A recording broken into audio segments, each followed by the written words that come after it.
things that I do every single day to keep my gut strong and healthy, and fermented foods are just one little piece. If we haven't met yet, I'm Erin Harner, integrated registered dietitian nutritionist and gut health coach, and I specialize in helping women who are struggling with chronic constipation, gas, bloating, and other digestive upsets feel better in their bodies so they can live their lives and do what they want to do.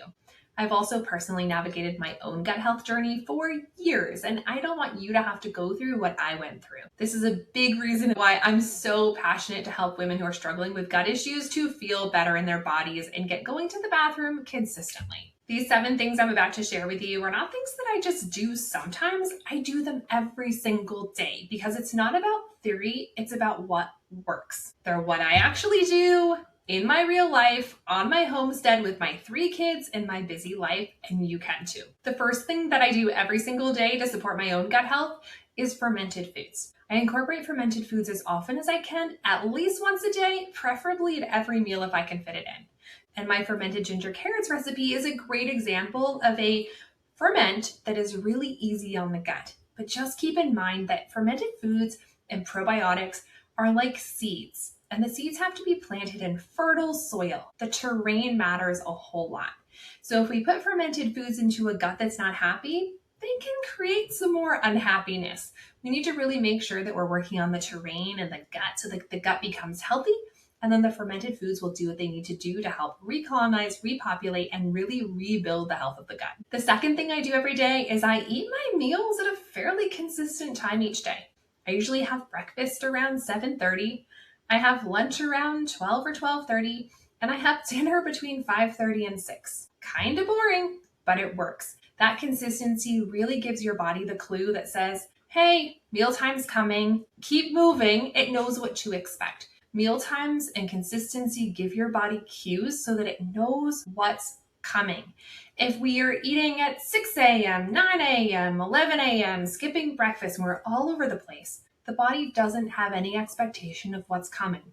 We're out of rhythm, our body's out of whack, and that messes up all sorts of things from metabolism to motility. The next thing I do is I always have hydration before caffeine.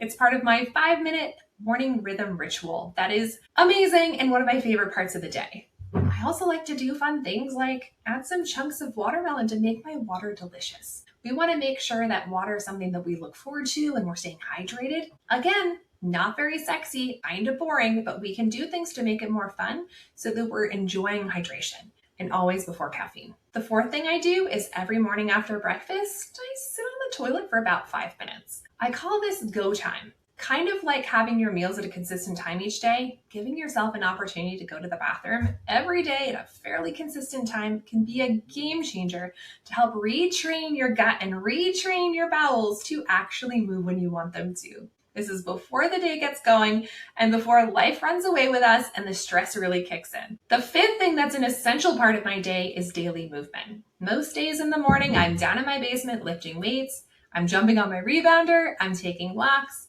I'm doing things to move my body. And the most important time to move your body is right after you eat. When you move your body right after meals, whether that's breakfast, lunch, or dinner, even for 5 minutes, it can make a huge difference in how your body processes that food, how it moves things along, how it absorbs and monitors and manages glucose. Really, really important.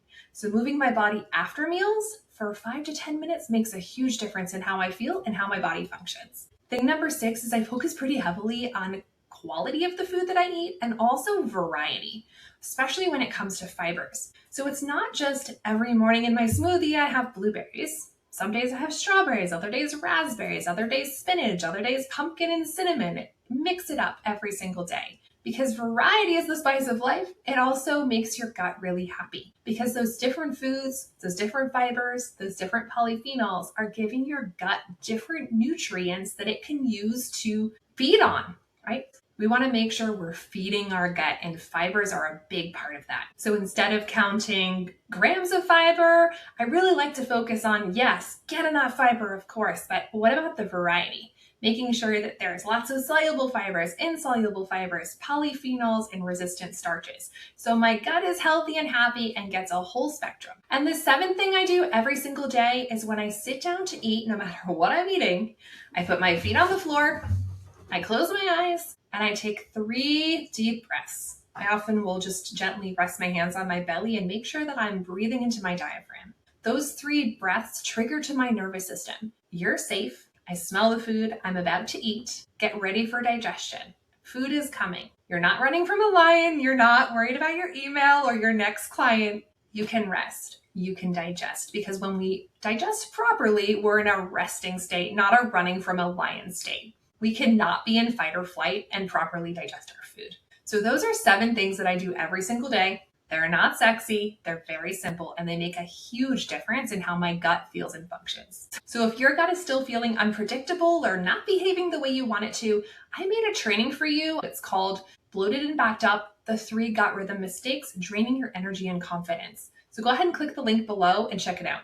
It explains clearly what's going on when you feel like you're doing all the things, and you might just be missing this one thing that many women are when they feel like they're doing everything right. And if you haven't seen my ginger carrot video, I would love for you to check that one out next.